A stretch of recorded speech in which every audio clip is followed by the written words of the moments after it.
Well, we'll move on with the program. Nigerians who were evacuated from Ukraine via Bucharest airport in Romania have arrived in Nigeria. Their flight touched down in Nnamdi Azikiwe Airport, Abuja, around 8 a.m. this morning. Arise correspondent Ferdinand Duruoha is on ground and he reports. Ferdinand, good morning.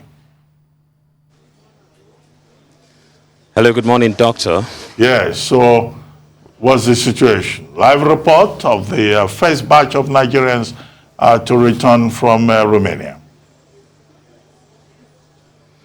Yes, definitely it. And, you get a sense of mixed reaction. Well, for some of them, very, very happy, or I should say for all of them, very, very happy that they are back home. But there's this sense of, you look around and anxiety, not really knowing what's going to happen next. Well, just behind me, you see long queues. Now, that's something that they have complained about already. Now, you're talking about people who have had to endure a whole lot. Well, some of them with some very horrific experience. I've tried to get like 2 or 3 people to talk to me off the microphone. They've told me some very pathetic stories, but then they really do not want to come in. But I'm trying to see how well I can get a couple of them to still just talk to us, and that's because they say, they think that things could have been done better. I'll give you an example. Well, getting onto the flight was quite a challenge, and then when they did get on the flight, well, the flight stayed on ground for about 4 hours before they did leave, and got in here, and they still have to go through. Well, perhaps my camera can also pan around and then let you see some of the other procedures. Well, COVID-19 procedures, we all know.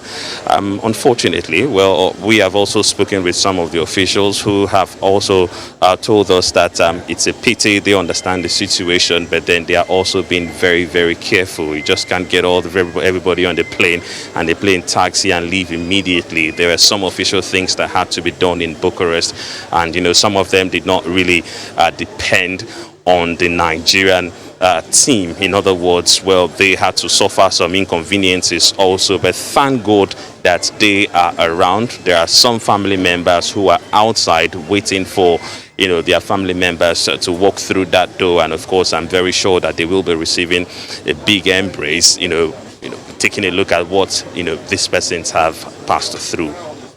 Well, thank you, Ferdinand. I'm looking at the scene there. It's clear there's not enough staff to process all those passengers quickly. It's clear that the air conditioning is not working because so many people are fanning themselves. But I'm sure there are those who are stuck in Ukraine right now who are wishing they could be in Nigeria fanning themselves. So these are the lucky ones, it must be stressed.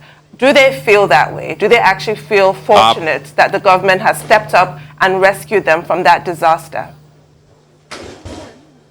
Absolutely, absolutely. That's exactly what they say. First of all, you just want to be happy that you are out of Ukraine, and then you just want to be happy that you're very close to your family members. Now, they say they thought that they would have, gotten here and then just been allowed to go home, immediately to their family members. But you and I know, COVID protocols, definitely would not, require that. However, things could also be handled better, I think, from my own stance, and that's because if I allow my camera to cross over to the other place, you see about 3 or 4 people working on, processing as much as 415 people who arrived, with that particular flight. But I truly agree with you, Tundu. You rather want to be here than being there. And as long as you are here, there is this sense of, well, things definitely could be done faster, and then you want to leave. Now, I must let you know that, well, we've seen lots of officials around from NEMA and from some other agencies at the NDLEA. Also, they have their eagle eyes around, knowing that, yes, there are some stories already coming from this, this particular states or countries. But I just want to believe that, later today, when we hear about 3 other planes will be coming in from different countries, and hopefully that of Poland also, I hope that they would have been able to get it right. Now, this is the first one, so we do definitely anticipate such challenge. Well, hopefully later in the day, because you also want to get the sense of people being dragged from home. Some of the workers who would have resumed at 7 or possibly around 8 being dragged from home to come in a little earlier. Now we hope that later today, when we see some more of these planes arrive, they will have a better hold on things. All right, Ferdinand, how many people precisely arrived on that flight? If we can get the precise number. And secondly, if you can move your microphone around, let's probably talk to one or two of them and see how they're going and how logistic has been provided for their onward journey. Because I know somebody that's particularly on that flight that says he still has to go to Imo.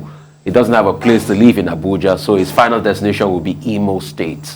So if you can walk around and talk to them. But how many people arrived on the flight?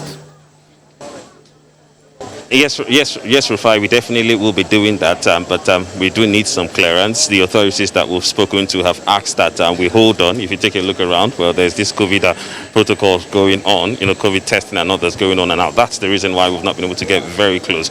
But off, the cameras, I've spoken to a couple of them who did tell us about, the situation, getting to, leaving Ukraine, getting to Poland, and getting to Romania, and then boarding this particular flight. Now, just to confirm, it is 415 of them who have arrived on this particular flight that came in from Bucharest. Hopefully we will see more arrive in the other planes that have been sent to some other places. And then also I told you about the person I spoke to who said his family is outside.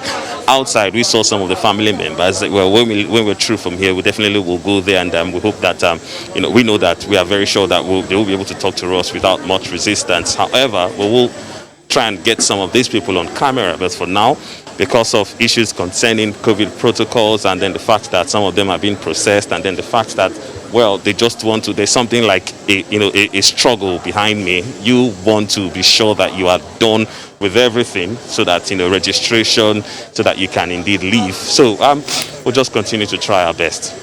Okay, Ferdinand, which airline brought these persons in, the 450 that you talked about?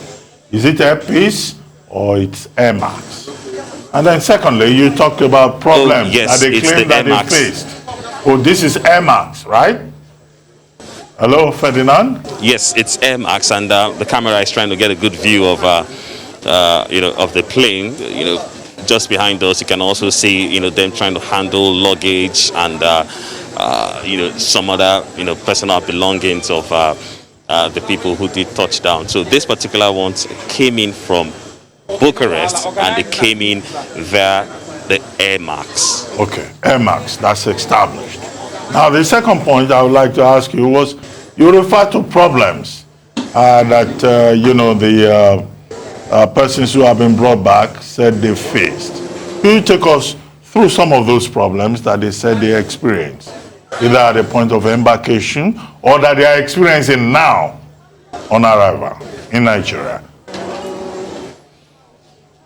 Oh yes, perhaps we would start from now. Well, now you take a look around and you see that they are being processed. Now that includes getting their names, getting where they will be proceeding from here, and then also whatever documentation that is necessary.